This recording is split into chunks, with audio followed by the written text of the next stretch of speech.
আসসালামু আলাইকুম ওয়া রাহমাতুল্লাহি ওয়া বারাকাতুহু। বিসমিল্লাহির রহমানির রহিম।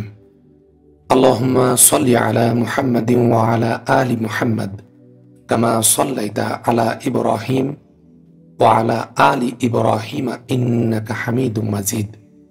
আল্লাহুম্মা বারিক আলা মুহাম্মাদিন ওয়া আলা আলি মুহাম্মাদ কামা বারাকতা আলা ইব্রাহিম ওয়া আলা আলি ইব্রাহিম ইন্নাকা হামিদুম মাজিদ। আলহামদুলিল্লাহি রব্বিল আলামিন। মহানবী হযরত মুহাম্মদ সাল্লাল্লাহু আলাইহি ওয়াসাল্লামের পবিত্র জীবনী তথা সিরাত পাঠের গত পর্বে আমরা আলোচনা করেছিলাম তৎকালীন আরবের রাজনৈতিক অবস্থা, আরবের ধর্মকর্ম, ধর্মীয় মতবাদ সম্পর্কিত আলোচনা এবং দ্বীনে ইব্রাহিমীতে কুরাইশদের বিদআত আনায়ন প্রসঙ্গে। আজকের এই পর্বে আমরা আলোচনা করব জাহেলিয়াত সমাজের সামাজিক অবস্থা, অর্থনৈতিক অবস্থা, নীতি নৈতিকতা বিষয়ক আলোচনা। আজকের মূল ভিডিওতে যাওয়ার আগে একটি বিষয়, আপনি যদি আমাদের চ্যানেলে নতুন হয়ে থাকেন তাহলে অনুরোধ করছি আমাদের চ্যানেলটি সাবস্ক্রাইব করে নেওয়ার জন্য, এবং যদি পুরনো শ্রোতা ও দর্শক হয়ে থাকেন তাহলে আপনাকে অনুরোধ করব এই ভিডিওটিতে লাইক এবং শেয়ার করে সবার কাছে পৌঁছে দেওয়ার জন্য। চলুন আজকের পর্বটি শুরু করা যাক।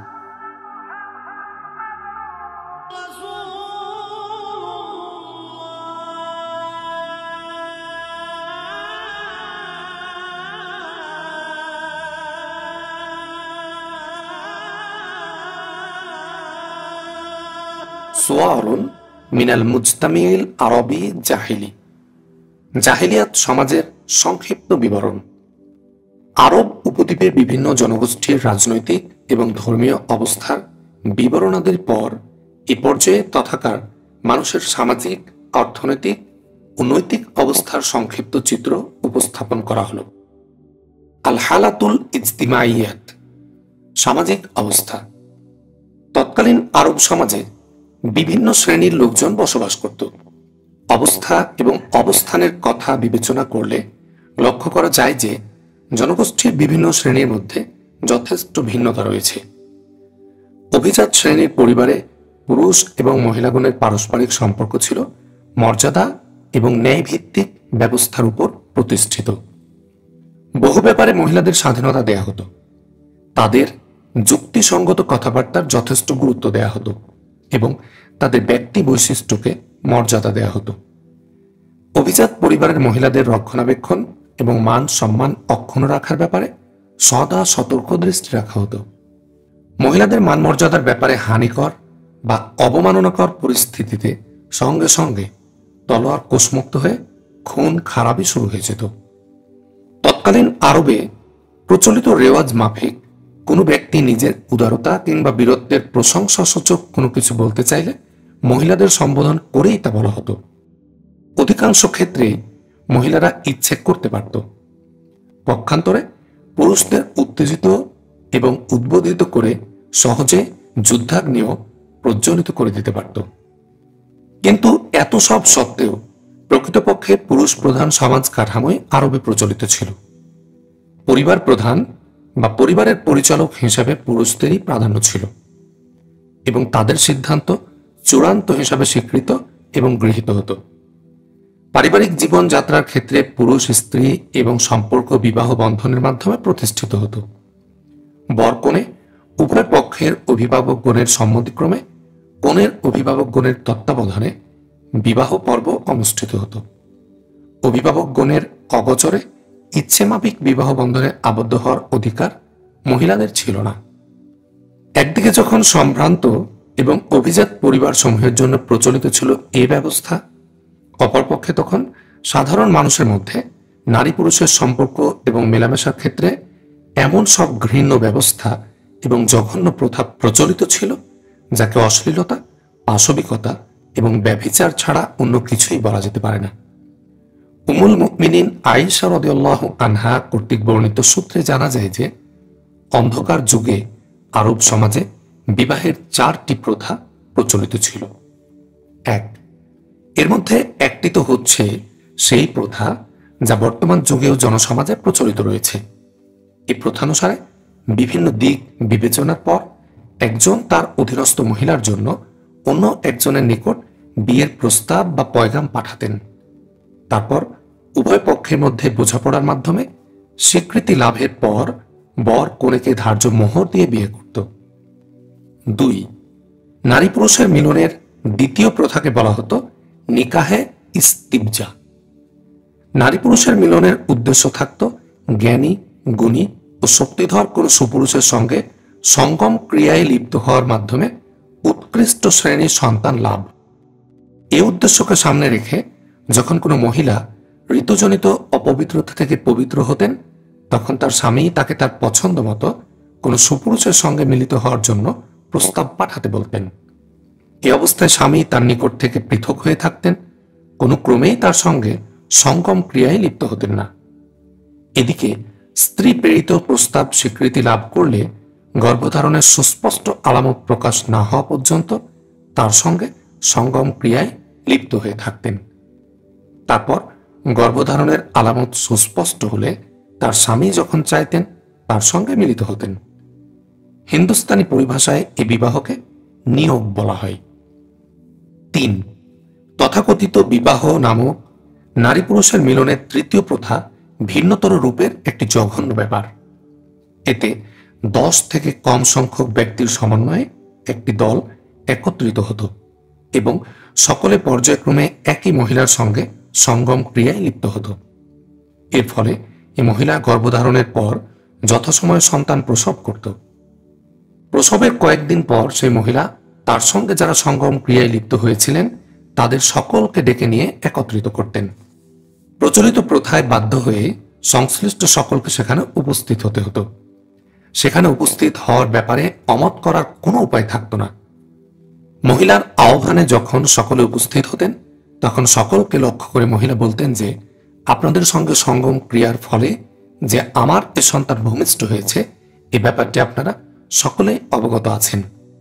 তারপর সমবেত লোকজনের মধ্য থেকে একজনকে লক্ষ্য করে বলতেন, হে অমুক, আমার গর্ভজাত এ সন্তান হচ্ছে আপনারই সন্তান।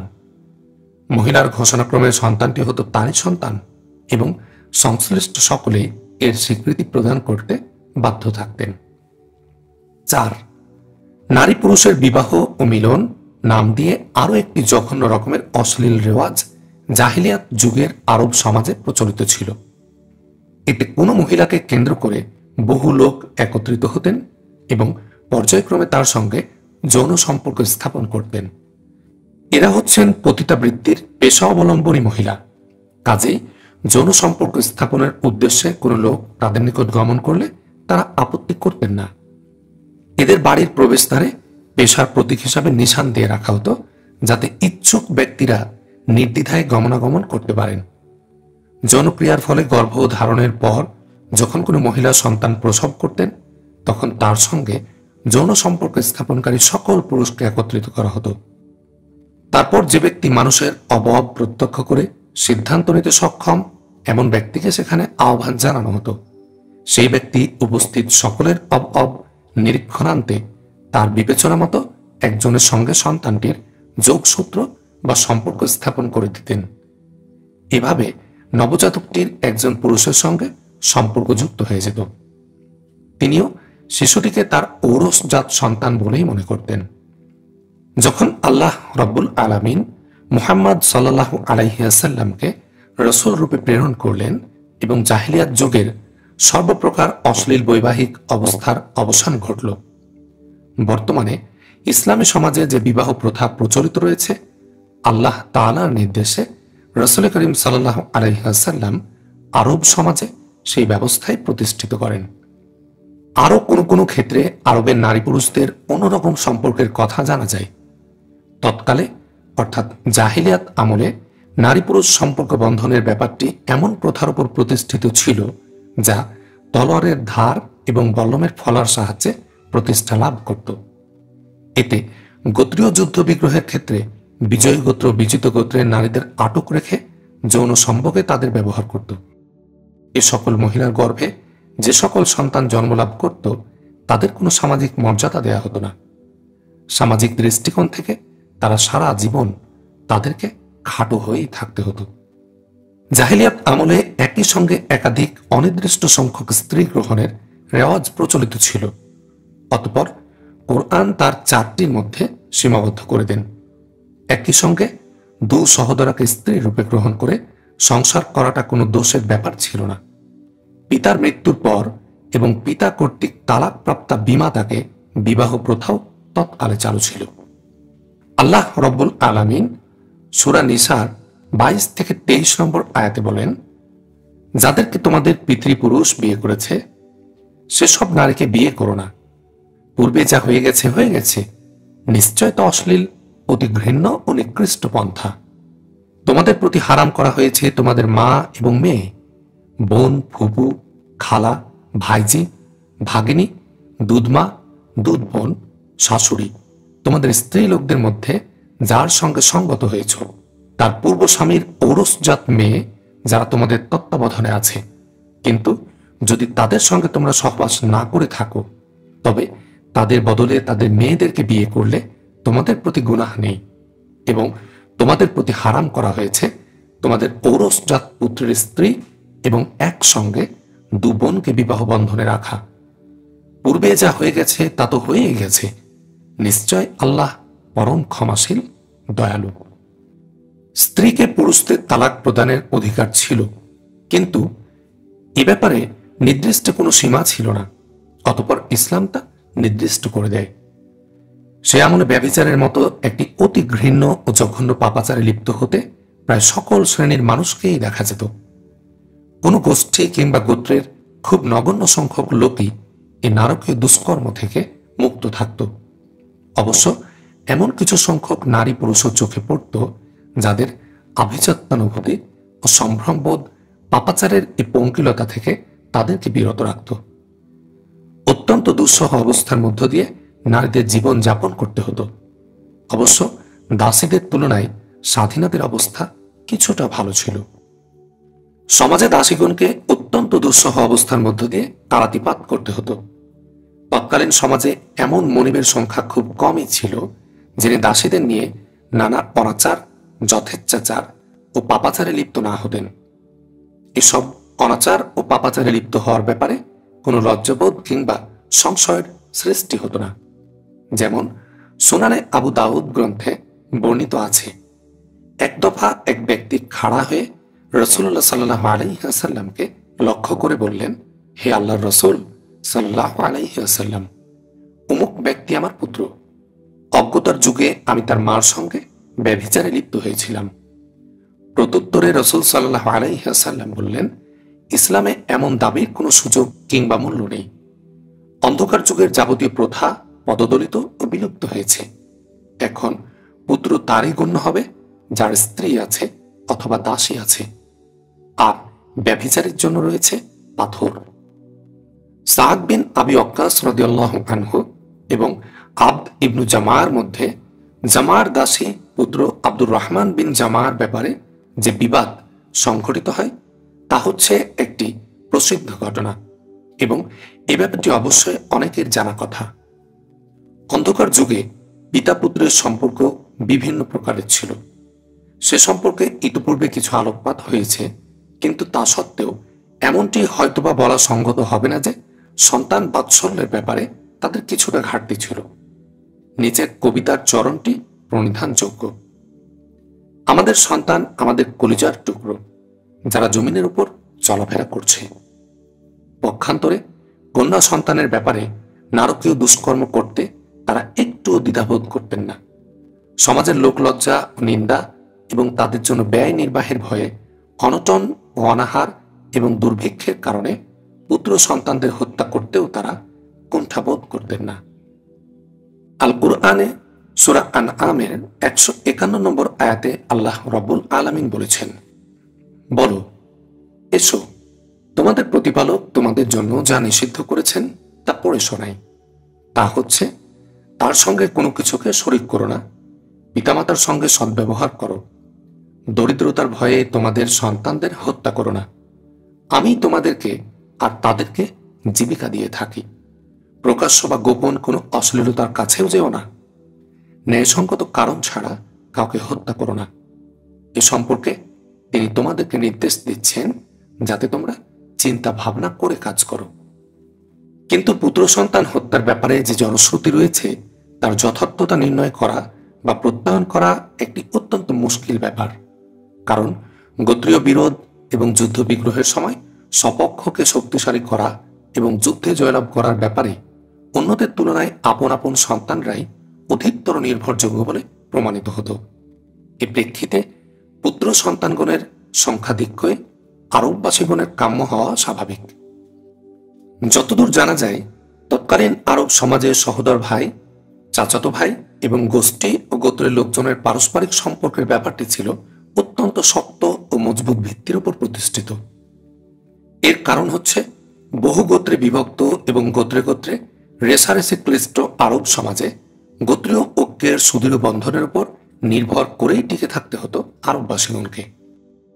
গোত্রের মান মর্যাদা এবং নিরাপত্তা রক্ষার ব্যাপারে জীবন উৎসর্গ করতেও তারা কুণ্ঠিত হতেন না। গোত্রসমূহের অভ্যন্তরে পারস্পরিক সহযোগিতা ও সামাজিকতার মূল তত্ত্ব গোত্রীয় চেতনা এবং আবেগ ও অনুভূতিকে সজীব ও সক্রিয় রাখার ব্যাপারে সহায়ক হতো। সাম্প্রদায়িকতা এবং আত্মীয়তাই ছিল গোত্রীয় নিয়ম শৃঙ্খলার উৎস।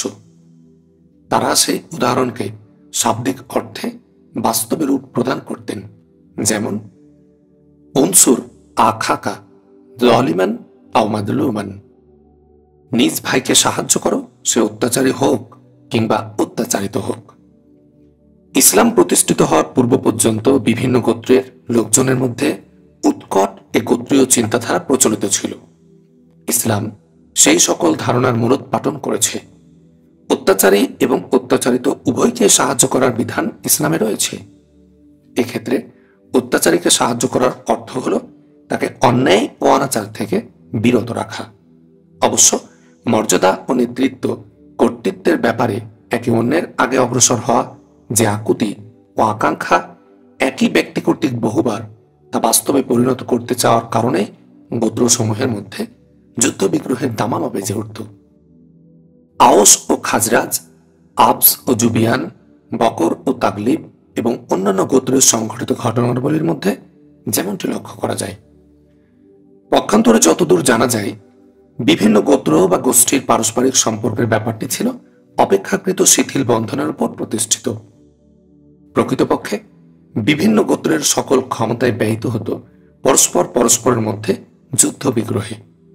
তবে দিনী ব্যবস্থা এবং অশ্লীল কথনের সংমিশ্রণে গঠিত কতিপয় রীতিনীতি ও অভ্যাসের মাধ্যমে কোনো কোনো ক্ষেত্রে পারস্পরিক লেনদেন, সহযোগিতামূলক কাজকর্ম সংক্রান্ত চুক্তি, প্রতিজ্ঞাপত্র এবং আনুগত্যের বিধিবিধান সমন্বিত ব্যবস্থা দিনে গোত্রগুলো পরস্পর একত্রিত হতেন।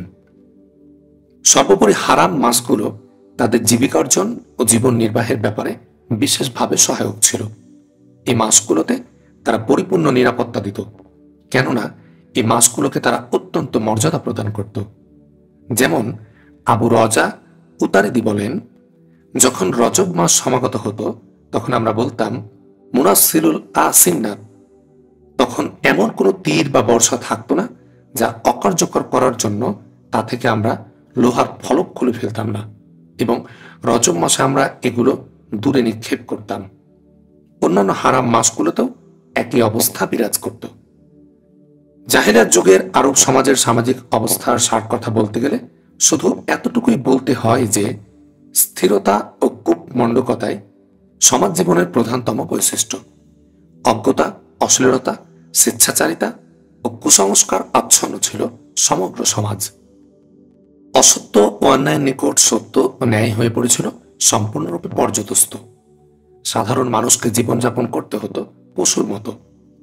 বাজারের পণ্যের মতো ক্রয় বিক্রয় করা হতো মহিলাদের, এবং কোনো কোনো ক্ষেত্রে তাদের সঙ্গে ব্যবহার করা হতো মাটি ও পাথরের মতো। গোত্র কিংবা রাষ্ট্র যাই বলা হোক না কেন, প্রশাসনের মূল ভিত্তি ছিল শক্তিমত্তা। প্রশাসন পরিচালিত হতো শক্তিধরদের স্বার্থে। দুর্বলতর শ্রেণীর সাধারণ জনগণের কল্যাণের কথা কশ্চিন কালেও চিন্তা করা হতো না।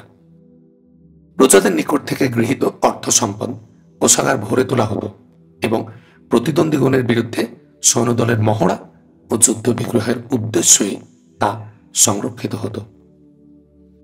আল হালাতুল ইকতিসাদিয়াত, অর্থনৈতিক অবস্থা।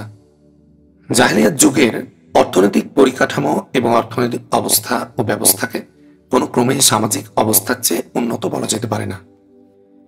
প্রকৃতপক্ষে তেজারত বা ব্যবসা বাণিজ্যই ছিল আরব অধিবাসীগণের জীবন ও জীবিকার প্রধান অবলম্বন।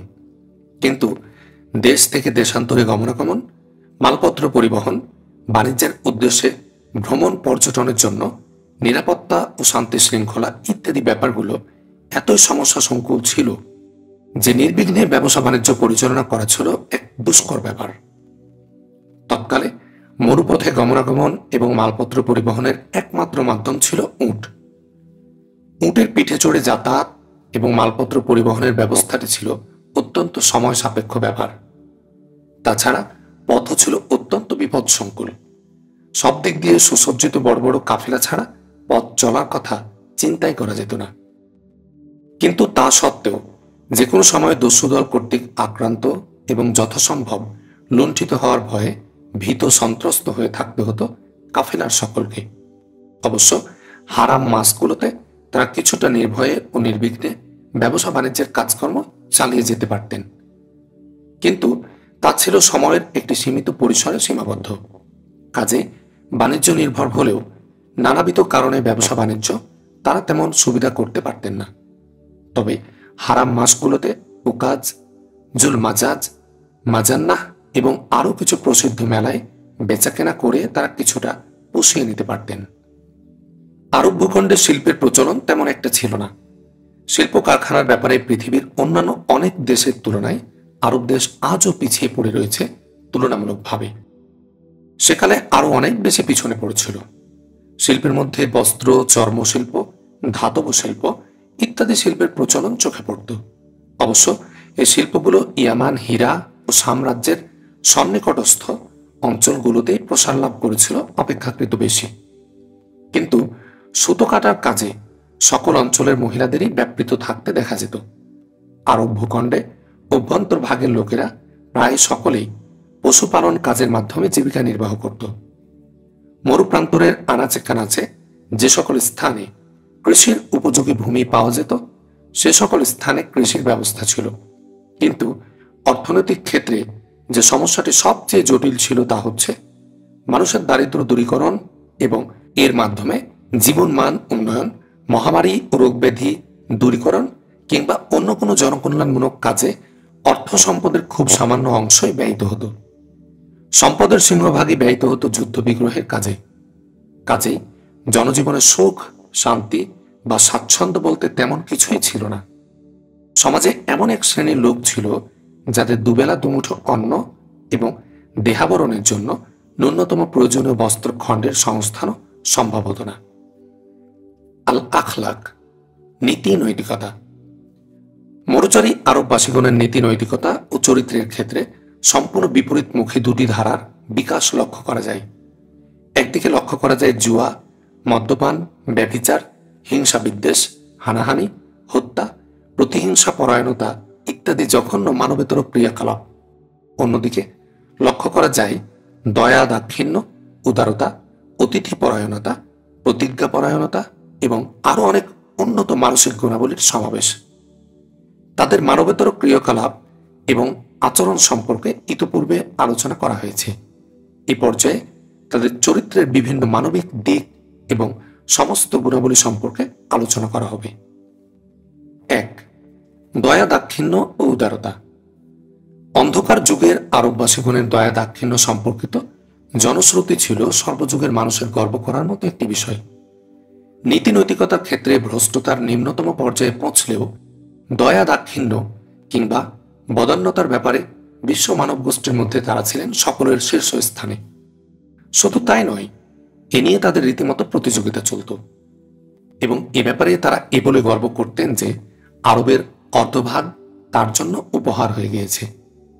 এই গুণকে কেন্দ্র করে কেউ কেউ নিজের প্রশংসা নিজেই করেছে, আবার কেউ করেছে অন্যের প্রশংসা। তাদের বদান্যতা বাস্তবিক পক্ষে এতই উঁচু মানের ছিল যে তা মানুষকে বিস্ময়ে অভিভূত করে ফেলে। কোনো কোনো ক্ষেত্রে এমনটিও দেখা গিয়েছে যে কঠিন শীত কিংবা ক্ষুধার সময়ও কারো বাড়িতে যদি মেহমান আসতেন এবং তার জীবন ও জীবিকার জন্য অপরিহার্য রূপে প্রয়োজনীয় একটি উট ছাড়া আর কোনো সম্বলই নেই, তবুও এমন এক সংকটময় মুহূর্তেও তার উদারতা এবং অতিথিপরায়ণতা তাকে এতটা প্রভাবিত করে ফেলত যে অগ্র পশ্চাৎ চিন্তা না করে তৎক্ষণাৎ সেই উটটি জবেহ করে মেহমানের মেহমানদারিত্বে তিনি লিপ্ত হয়ে পড়তেন। অধিকন্তু তাদের দয়া দাক্ষিণ্য এবং উদারতার অনন্য চেতনায় তারা বড় বড় শোণিতপাতের মূল সূত্র কিংবা তৎসংক্রান্ত আর্থিক দায় দায়িত্ব অবলীলাক্রমে আপন স্কন্ধে তুলে নিয়ে এমনভাবে মানুষকে ধ্বংস ও রক্তপাতের বিভীষিকা থেকে রক্ষা করত যে অন্যান্য নেতা কিংবা দলপতিগণের তুলনায় তা অনেক বেশি গর্বের ব্যাপারে হয়ে দাঁড়াত। এ প্রসঙ্গে একটি মজার ব্যাপার ছিল। দয়া দাক্ষিণ্যের অনন্য উদাহরণ সৃষ্টি করে তারা যেমন গর্ববোধ করতেন, তেমনি মদ্যপান করেও গর্ববোধ করতেন। মদ্যপান একটি গর্বের বিষয় সেই অর্থে মদ্যপান করে তারা গর্ববোধ করতেন না, বরং এজন্য গর্ববোধ করতেন যে উদারতার উদ্বোধক হিসেবে তাদের উপর বিশেষভাবে প্রাধান্য বিস্তার করত, যার ফলশ্রুতিতে কোনো ত্যাগ স্বীকারকেই তারা বড় মনে করতেন না। এর প্রকৃত কারণ হচ্ছে নেশাগ্রস্ত অবস্থায় মানুষ অসাধ্য সাধন করতে পিছপা হয় না। এজন্য তারা আঙ্গুর ফলের বৃক্ষকে কার্ম এবং আঙ্গুর রস তৈরি মদকে বিনতুল কার্ম বা কার্মের কন্যা বলতেন।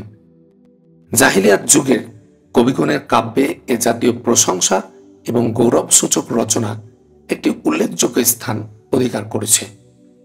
আন্তারা বিন সাদ্দাদ আবসি তার নিজ মোয়াল্লাকায় বলেছেন, নিদাঘের উত্তাপ স্তিমিত হওয়ার পর বাম দিকে রক্ষিত হলুদ বর্ণের এক নকশাদার কাঁচপাত্র হতে যা ফুটন্ত এবং মোহরকৃত মদপূর্ণ ছিল, পরিষ্কার পরিচ্ছন্ন মদ আমি পান করলাম এবং যখন আমি তা পান করি তখন নিজের মাল লুটিয়ে দিই, কিন্তু আমার মান ইজ্জত পূর্ণ মাত্রায় থাকে, এর উপর কোনো চোট কিংবা আঘাত আসে না।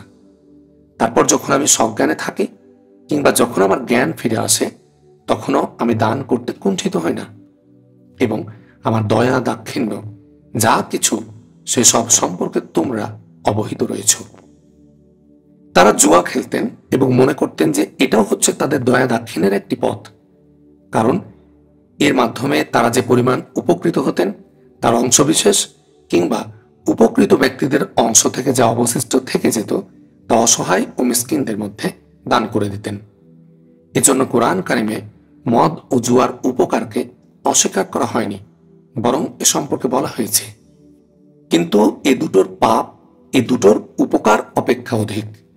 সূরা আল বাকারা আয়াত নাম্বার 219। 2 নম্বর, প্রতিজ্ঞা পরায়ণতা। অন্ধকার যুগের আরববাসীগণের অন্যতম চারিত্রিক বৈশিষ্ট্য ছিল প্রতিজ্ঞা পরায়ণতা। ওয়াদা পালন বা অঙ্গীকার রক্ষা, ব্যবসা বাণিজ্য কিংবা অন্য কোনোভাবে তারা যার সঙ্গে ঘনিষ্ঠভাবে সম্পর্কযুক্ত থাকতেন তাদের জন্য সন্তান করে রক্ত প্রবাহিত করা কিংবা নিজ বাস্তুভিটা বিলুপ্ত করার মতো অতীব গুরুত্বপূর্ণ ব্যাপারকেও তারা সামান্য কিছু মনে করতেন। এর যথার্থতা উপলব্ধির জন্য হানি বিন মাসউদ সাইবানি, সামাওয়াল বিন আদিয়া এবং হাজিব বিন জুরারার তামিমির ঘটনাবলী যথেষ্ট। 3. ব্যক্তিত্ব ও মর্যাদাবোধ।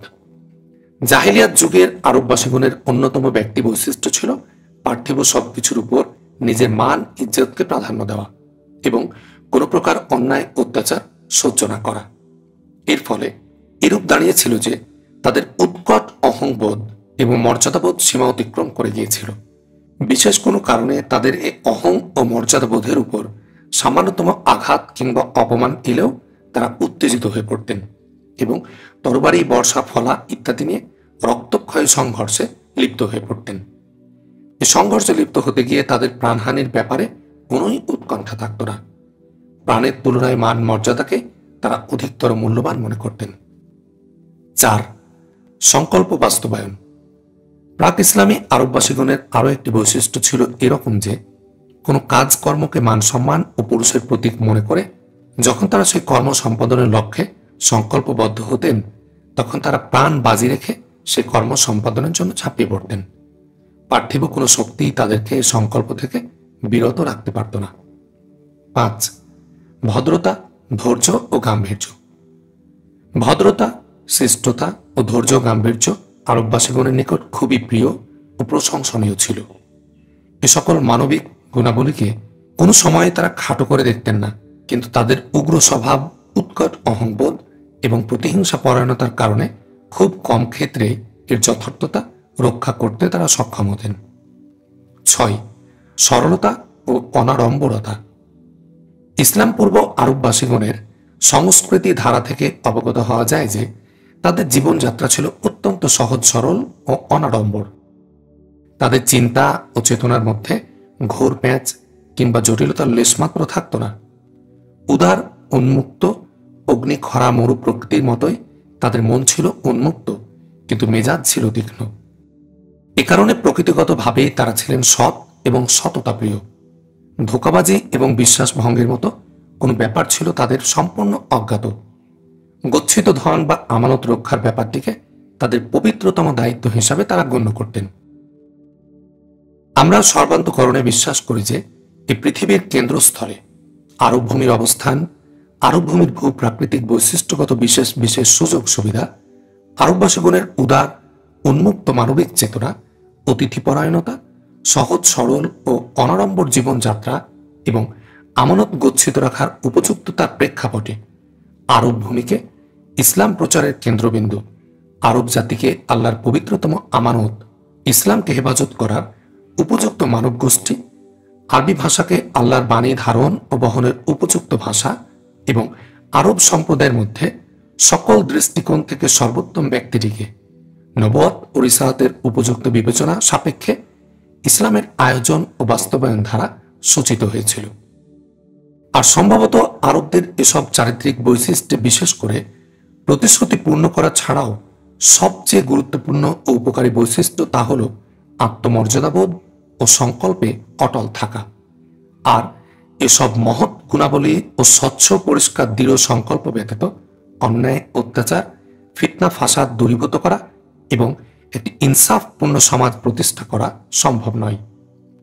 উল্লেখিত এসব চারিত্রিক গুণ ছাড়াও তাদের অনেক উত্তম গুণ রয়েছে যার অনুসন্ধান করা আমাদের উদ্দেশ্য নয়। আলহামদুলিল্লাহ রাব্বিল আলামিন। আমরা আমাদের 4র্থ পর্ব শেষ করলাম। আমরা আগামী পর্ব অর্থাৎ 5ম পর্বে শুনব রাসূল সাল্লাল্লাহু আলাইহি ওয়াসাল্লামের বংশাবলী, রাসূল সাল্লাল্লাহু আলাইহি ওয়াসাল্লামের পবিত্রতম এবং সৌভাগ্যময় আবির্ভাব অর্থাৎ জন্ম, তার পবিত্রতম জীবনের প্রথম 40টি বছরের কিছু অংশ। আপনি যদি ভিডিওটিতে এখনো লাইক না দিয়ে থাকেন তাহলে অবশ্যই লাইক করার জন্য অনুরোধ করছি, আর ভিডিওটিকে অবশ্যই শেয়ার করবেন। আগামী পর্ব শোনার আহ্বান জানিয়ে আজকের পর্ব এখানেই শেষ করছি। আসসালামু আলাইকুম ওয়া রাহমাতুল্লাহি ওয়া বারাকাতুহু।